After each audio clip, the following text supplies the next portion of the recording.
এর 2025 সালের নতুন বছরে সপ্তম শ্রেণীর ছাত্রছাত্রী বন্ধুরা, আশা করি তোমরা সবাই ভালো আছো। আজ আমরা যে বিষয়টি নিয়ে আলোচনা করব, সপ্তম শ্রেণীর সেকেন্ড সেমেটিভ অর্থাৎ দ্বিতীয় পর্যায়ক্রমিক মূল্যায়নের গণিতের নমুনা প্রশ্নপত্র নিয়ে। দেখো সরাসরি স্ক্রিনে তোমরা সপ্তম শ্রেণীর গণিতের কোশ্চেনটা দেখতে পাচ্ছ। ফুল মার্কস তোমাদের রয়েছে 50, সময় তোমাদের রয়েছে 1 ঘন্টা 30 মিনিট। একে দাগের নিম্নলিখিত প্রশ্নগুলোর উত্তর দাও যে কোনো 6টি। প্রতিটি প্রশ্নের মান 1 করে 1 × 6 = 6। 0.9999 এর 3 স্থান পর্যন্ত আসন্ন মান হলো। 4টে অপশান যেটা হবে সেটা আমাদের লিখতে হবে। এখানে আমাদের বেশ কয়েকটি প্রশ্ন দেওয়া রয়েছে, আমাদের থেকে যে কোনো 6টি প্রশ্ন আমাদের উত্তর করতে হবে। ভালো করে দেখে নাও প্রশ্নগুলো। তারপরে তোমাদের 2 দাগে রয়েছে নিচের প্রশ্নগুলোর উত্তর দাও। প্রশ্নের মান রয়েছে 4 করে। 4 × 4 = 16। দেখে নাও ভালো করে প্রশ্নগুলো। তারপরে 3 দাগে রয়েছে যে কোনো 4টি প্রশ্নের উত্তর দাও। প্রশ্নের মান রয়েছে 3 করে। 3 × 4 = 12। 4 দাগে রয়েছে নিচের প্রশ্নগুলির উত্তর দাও। প্রতিটি প্রশ্নের অর্থ বা প্রশ্ন দেওয়া রয়েছে। প্রশ্নের মান 4 করে। 4 × 2 = 8। 5 দাগে রয়েছে নিচের প্রশ্নগুলির উত্তর দাও। প্রশ্নের মান 4 করে। 4 × 2 = 8। এবার আমরা সম্পূর্ণ প্রশ্নপত্রের সমাধানটা দেখে নেব। প্রথম দেখো 0.9999 এর 3 স্থান পর্যন্ত আসন্ন মান হলো 1.000। বলছে 94 × 106 এর মান হলো 9964। দেখে নাও সমাধানটা। পরের প্রশ্ন 0.0081 এর বর্গমূল উত্তর হবে 0.09। কারণ লিখতে পারি √81/10,000 = √9 × 9 / 100 × 100 = √9/100² = 9/100 = 0.09 + b তার হোল স্কোয়ার = a² + 6a + 9 হলে b এর ধনাত্মক মান 963 - 3 উত্তর হবে 3। সমাধানটা দেখে নাও। b এর ধনাত্মক মান হচ্ছে 3। পরে রয়েছে 5 দাগে c² + kc + 1/25 পূর্ণবর্গ হবে যখন k এর মান হবে, দেখে নাও, k এর মান হবে ±2 হলে c² + kc + 1/9 পূর্ণবর্গ হবে। পরে রয়েছে ত্রিভুজের সর্বসমতার শর্ত নয়। এখানে দেখো SSS, SAS আর HS এগুলো হচ্ছে সর্বসমতার শর্ত, কিন্তু বি নম্বরটা AAA এটা হচ্ছে সর্বসমতার শর্ত নয়, তাহলে এটা হবে। পরের প্রশ্ন, কোন ক্ষেত্রে ত্রিভুজ অঙ্কন সম্ভব? 4 semi, 8 semi, 4 semi, 2 semi, 3 semi, 6 semi, 3 semi, 4 semi, 5 semi, 2 semi, 3 semi, 5 semi, 3 semi, 4 semi, 5 semi. একটি ত্রিভুজের মধ্যমার সংখ্যা হলো 1 2 4 3 3। 2 দাগে রয়েছে নিচের প্রশ্নগুলোর উত্তর দাও। সমাধানটা দেখে নাও। 1 দাগের ট্রেন দুটি মিলিত হওয়ার পরে পরস্পরকে অতিক্রম করবে, অর্থাৎ ট্রেন দুটি একসাথে নিজেদের দৈর্ঘ্যের সমান দূরত্ব অতিক্রম করবে। অতএব ট্রেন দুটি অতিক্রম করবে 200 মিটার যোগ 240 মিটার = 440 মিটার। প্রথম ট্রেনের গতিবেগ 42.5 কিমি/ঘন্টা = 42,500 মিটার/ঘন্টা। দ্বিতীয় ট্রেনের গতিবেগ 36.7 কিমি/ঘন্টা। তাহলে হচ্ছে লিখতে পারি 36,700 মিটার/ঘন্টা। কিমিটাকে মিটারে আনতে হবে।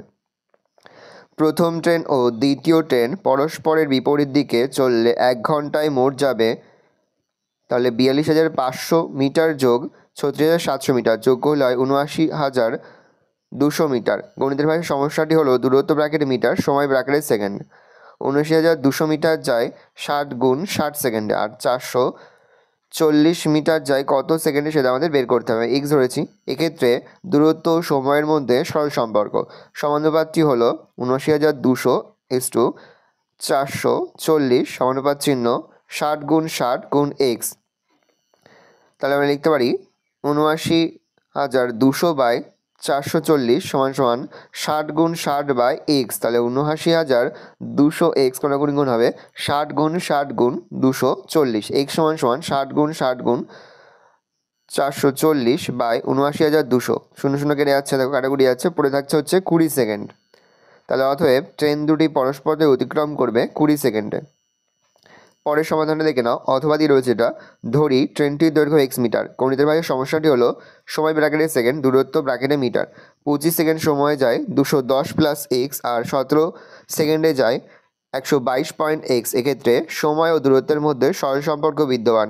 25 × 17 সমানুপাত চিহ্ন 210 * x 122:x, তাহলে 25/17 সমান সমান 210 যোগ এক্স বাই 122 যোগ এক্স, কোনাকুনি গুণ হচ্ছে, আমরা লিখতে পারি দেখো 3570 যোগ 17x সমান সমান 3050 যোগ 25x, তাহলে 17x মাইনাস 25x, এক্সগুলো একদিন আনলাম, তো 17x মাইনাস 25x সমান সমান 350, এটা 3570 দিকে মাইনাস হয় 3570, তাহলে 25 থেকে 17 বিয়োগ করলে হয় 8, তাহলে হচ্ছে যেহেতু মাইনাসের মানগুলো মাইনাস চিহ্ন বসবে, -8x সমান সমান, এখানে হচ্ছে মাইনাসের মানগুলো মাইনাস চিহ্ন হবে -520, তাহলে মাইনাস এখানে x সমান সমান 520/8 কাটাকুটি আছে 65, অতএব ট্রেনটির দৈর্ঘ্য 65 মিটার।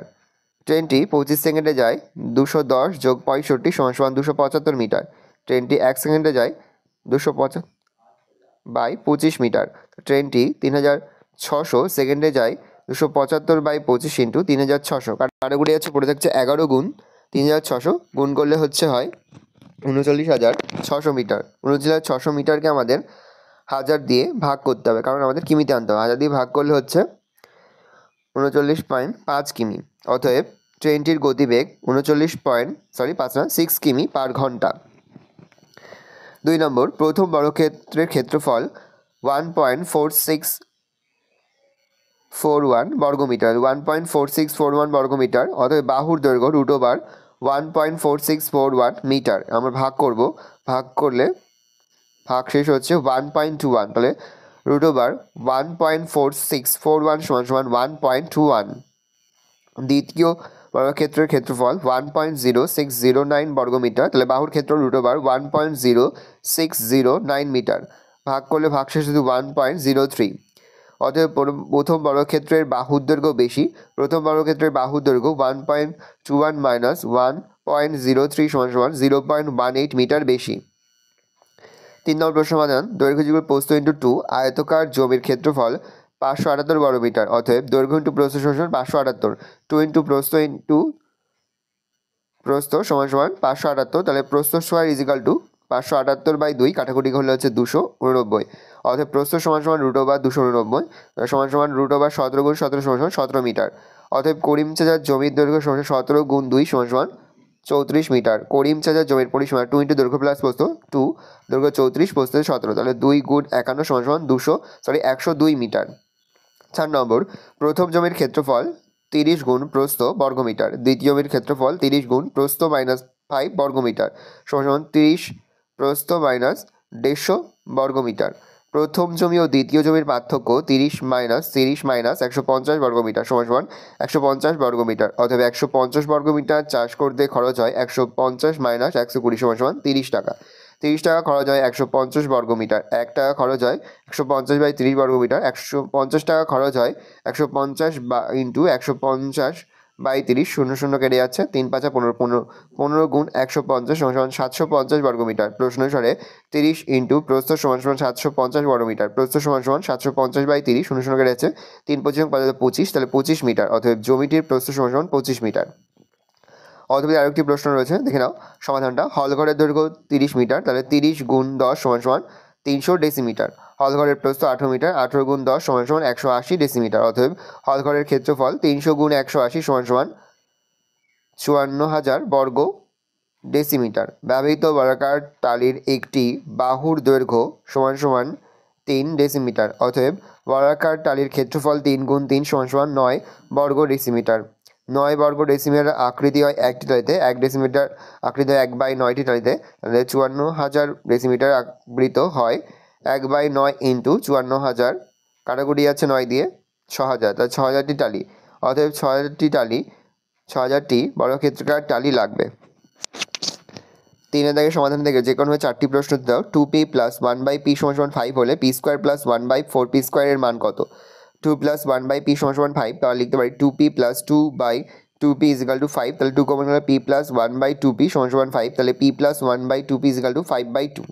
অতএব p প্লাস 1/2p তার হোল স্কোয়ার ইজিক্যাল টু 5/2 তার হোল স্কোয়ার, উভয় দিকে বড় করে পাই, তাহলে 25/4 সমান সমান 6/1/4, অথবা p প্লাস 1/2p তার হোল স্কোয়ার ইজিক্যাল টু 25/24, তাহলে p square plus 2p into 1/2p plus 1/2p তার whole square, a plus b তার হোল স্কোয়ার সূত্র বসালাম, তাহলে সমান সমান 25/4, তাহলে p square plus 1/4p square সমান সমান বাই 4 মাইনাস 1 তাহলে সমান সমান 25, উপর হচ্ছে 25 মাইনাস x বাই 4, 21/4 সমান সমান 5 পূর্ণ 1/4, সুতরাং P square plus 1/4 P square সমান সমান 5 পূর্ণ 1/4, এটা হচ্ছে উত্তর।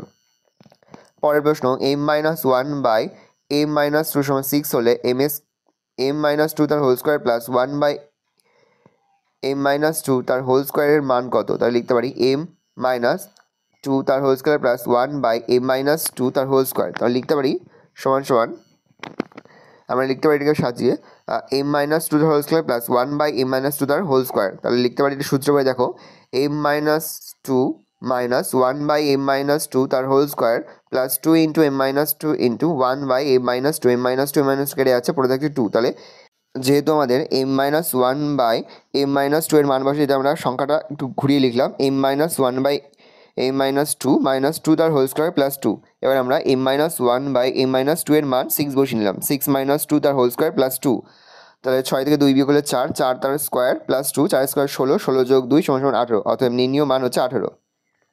3 নম্বর, 6x মাইনাস 6/x সমান সমান 5 হলে x স্কোয়ার প্লাস 1/x স্কোয়ারের মান কত?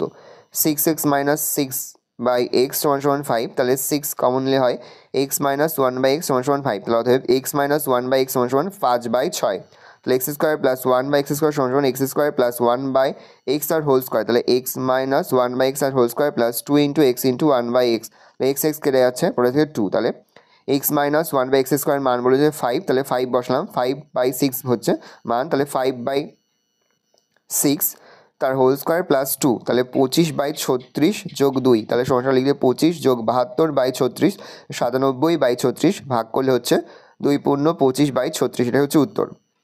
4 number, 8x x square plus Y square এর মান লিখে যখন x প্লাস ওয়াই সমান সমান 5 এবং x মাইনাস 1 সমান সমান 1, তাহলে আমরা লিখতে পারি 8xy x square plus Y square, আমরা লিখতে পারি 4xy into 2x square plus Y square, আমরা লিখতে পারি সমান সমান সেকেন্ড ব্র্যাকেটের মধ্যে x প্লাস ওয়াই তার হোল স্কোয়ার মানে x মাইনাস ওয়াই তার whole square, first bracket second bracket close, আবার সেকেন্ড ব্র্যাকেটের মধ্যে x প্লাস ওয়াই তার whole square plus x minus y তার whole square, first bracket second bracket close.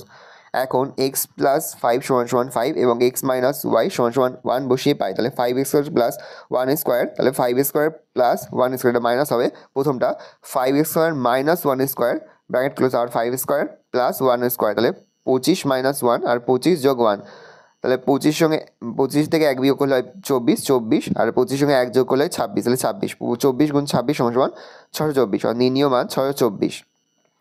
পরের প্রশ্ন, 4a square plus 4 plus 1/a square বীজগণিতিক সংখ্যামালাকে পূর্ণবর্গাকারে লিখি ও মান বের করি যখন a সমান সমান মাইনাস 1/2, তাহলে আমরা লিখতে পারি সমান সমান 2a তার whole square plus 2 into 2a into 1/a plus 1/a তার হোল স্কোয়ার সমান সমান লিখতে পারি 2a প্লাস 1/2a তার হোল স্কোয়ার। সূত্র পড়েছে দেখো 2 গুণ এর মান বসাচ্ছি আমরা, দেখো মাইনাস 1/2 প্লাস আবার আবার এর মান বসাচ্ছি মাইনাস 1/2, তার ব্র্যাকেট ক্লোজ, তার হোল স্কোয়ার সমান সমান মাইনাস 2 কেটে যাচ্ছে, মানে 2 ইন্টু মাইনাস 1/2, তার মধ্যে 2 কেটে যাচ্ছে, তাহলে পড়ে থাকছে হচ্ছে মাইনাস 1, আর এটা হচ্ছে পড়ে থাকছে হচ্ছে মাইনাস 2 তার হোল স্কোয়ার, তাহলে মাইনাসে মাইনাসে প্লাস কিন্তু মাইনাস চিহ্ন হচ্ছে মাইনাস 3 তার হোল স্কোয়ার সমান সমান 9, নির্ণীয় মান হচ্ছে 9। পরে হচ্ছে সূত্রের সাহায্যে ক্রমিক গুণফল নির্ণয় করো, দেখে নাও ক্রমিক গুণফলটা, সমাধান হচ্ছে a⁻16 মাইনাস b⁻16। 4 দাগে রয়েছে নিচের প্রশ্নগুলোর উত্তর দাও। XYZ একটি সমকোণী ত্রিভুজ আঁকো যার XYZ সমান সমান 90 ডিগ্রি, XZ সমান সমান 10 সেমি এবং XY সমান সমান 6 সেমি। প্রথমে আমরা 10 সেমি আর 6 সেমি সরলরেখা এঁকে নেব, তারপরে আমরা যে কোনো মাপের সরলরেখা এঁকে সেখানে আমরা 90 ডিগ্রি অঙ্কন করব। 90 ডিগ্রি অঙ্কন করে ওয়াইয়ে বসিয়ে আমরা 6 সেমি কাটবো। এবার 6 সেমি কেটে 6 সেমিতে বসিয়ে আমরা ওয়াই অক্ষের ওপর আমরা কাটবো, কেটে আমরা একটা জেড নেব, তাহলে ওপরে দেবো এক্স ওয়াই জেড, তাহলে এক্স অক্ষে বসে আমরা ওয়াই যে অক্ষ তার যে দাগ সেই দাগের উপর রাখবো, নাম দেবো জেড, তাহলে এটা হচ্ছে 10 সেমি। 10 সেমি মাপ নিয়ে আমরা এক্স অক্ষে বসিয়ে কাটবো। সমকোণী ত্রিভুজ XYZ আঁকলাম যার কোণ XYZ সমান সমান 90 ডিগ্রি, XY সমান সমান 6 সেমি এবং XZ সমান সমান 10 সেমি।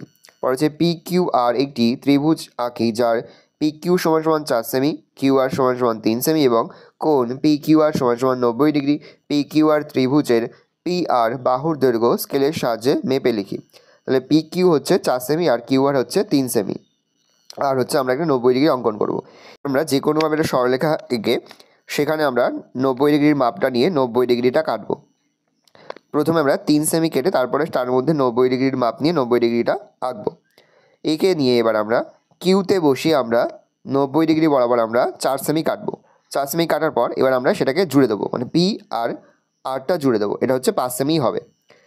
তাহলে ত্রিভুজ পি কিউ আর আঁকলাম, যার পি কিউ সমান সমান 4 সেমি, কিউ আর সমান সমান 3 সেমি এবং পি আর সমান সমান 5 সেমি এবং কোণ পি কিউ আর সমান সমান 90 ডিগ্রি। পর হচ্ছে এবিসি একটি ত্রিভুজ আঁকি, যার বিসি সমান সমান 5.5 সেমি, কোণ এবিসি সমান সমান 60 ডিগ্রি ও কোণ এসিবি সমান সমান 30 ডিগ্রি। এবার আমরা বিসি অর্থাৎ 5.5 সেমি নেব আর আমরা চাঁদার সাহায্যে 60 ডিগ্রি আর 30 ডিগ্রি অঙ্কন করে নেব। এবার আমরা 5.5 একটা যে কোনোভাবে সরলরেখা কেটে 5.5 সেমি কেটে নেব। তারপরে আমরা বি অক্ষে বসিয়ে আমরা 60 ডিগ্রি অঙ্কন করব মাপ নিয়ে, আর সি অক্ষে বসে আমরা 30 ডিগ্রি অঙ্কন নিয়ে দুটোকে জুড়ে দেবো। তাহলে এ বিসি একটা ত্রিভুজ হবে। তাহলে ত্রিভুজ এ বিসি আঁকলাম, যার বিসি সমান সমান 5.5 সেমি, কোণ এ বিসি সমান সমান 60 ডিগ্রি আর কোণ এ সি বি সমান সমান 30 ডিগ্রি। পর হচ্ছে পি কিউ আর একটি সমকোণী ত্রিভুজ আঁকি, যার কিউ আর সমান সমান 90 ডিগ্রি, পি কিউ সমান সমান 6 সেমি ও কিউ আর সমান সমান 4 সেমি। প্রথমে আমরা পি কিউ 6 সেমি নেব আর কিউ আর 4 সেমি নেব, আর আমরা একদিকে 90 ডিগ্রি এঁকে নেবো। এবার আমরা যে কোনোভাবে সরলরেখা কেটে সেখানে আমরা 90 ডিগ্রি অঙ্কন করব। আর প্রথমে আমরা 4 সেমি কাটবো। 4 সেমি কাটার পর কিউতে বসিয়ে আমরা 6 সেমি কাটবো।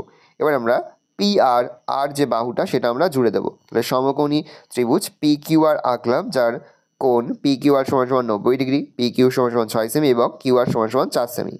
ভালো করে দেখে নাও। এবার তোমরা স্তম্ভচিত্র দেখে নাও। পড়ার বই আর গল্পের বই রয়েছে, আমরা 1 সেমি গ্যাপ দিয়ে পরপর স্তম্ভচিত্র অঙ্কন করেছি। এইভাবে খুব সুন্দরভাবে তোমরা কিন্তু স্তম্ভচিত্র অঙ্কন করবে। 1 একক সমান সমান একটি বই ধরেছি, দেখে নাও। পর রয়েছে কৃষ্ণনগরের এক কুমোরের 5 মাসের মাটির পুতুলের শতলী পুতুলের তথ্য নিচে টেবিলে লিখলাম। এই তথ্য দ্বিস্তম্ভ চিত্রের মাধ্যমে প্রকাশ করার চেষ্টা করি। মাটির পুতুলের সংখ্যা 600, জানুয়ারি মাসে, ফেব্রুয়ারিতে 550, মার্চে 450, এপ্রিলে 750, মেতে 900।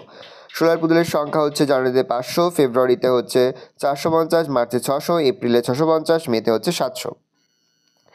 এবার দেখে নাও স্তম্ভচিত্রটা। এইভাবে কিন্তু স্তম্ভচিত্র তোমরা অঙ্কন করবে। এই রয়েছে টোটাল তোমাদের সেকেন্ড সামারি অর্থাৎ দ্বিতীয় পর্যায়ক্রমিক মূল্যায়নের সপ্তম শ্রেণীর গণিতের কোশ্চেন পেপার। ভালো কোশ্চেনটা দেখে নাও। আশা করি ভিডিওটা ভালো লেগেছে। ভিডিওটা ভালো লাগলে ভিডিওকে লাইক করতে ভুলবে না। আমার নতুন হওয়া লাল কালার সাবস্ক্রাইব প্রেস করে পাশে বেল আইকন প্রেস করে যখন নতুন করে ভিডিও আপলোড করি সবার ফার্স্ট নোটিফিকেশন তোমরা পেয়ে যাও। আর এই ভিডিওটি তোমার বন্ধু বান্ধবী আত্মীয় স্বজন সবার মধ্যে কিন্তু অনেক অনেক শেয়ার করে দেবে। বছর সপ্তম শ্রেণীতে পড়ছে। আমরা কিন্তু ইতিমধ্যেই সপ্তম শ্রেণীর প্রতিটি বিষয়ের সিলেবাস, প্রশ্নকার এবং নমুনা প্রশ্নপত্র কিন্তু আপলোড করে এখনও পর্যন্ত। সেই ভিডিওগুলো না দেখে থাকো, ভিডিওগুলো কিন্তু তাড়াতাড়ি দেখে নাও। তোমাদের সকলকে জানাই আগাম পরীক্ষার অনেক অনেক শুভেচ্ছা এবং অভিনন্দন। আশা করি সকলের পরীক্ষা খুব ভালো হবে। কোনো অঙ্ক করতে বা বুঝতে যদি কোনো রকম অসুবিধা হয় তাহলে কিন্তু নির্দ্বিধায় কমেন্ট সেকশনে কমেন্ট করে জানাতে একদমই ভুলবে না। ভালো করে দেখে নাও।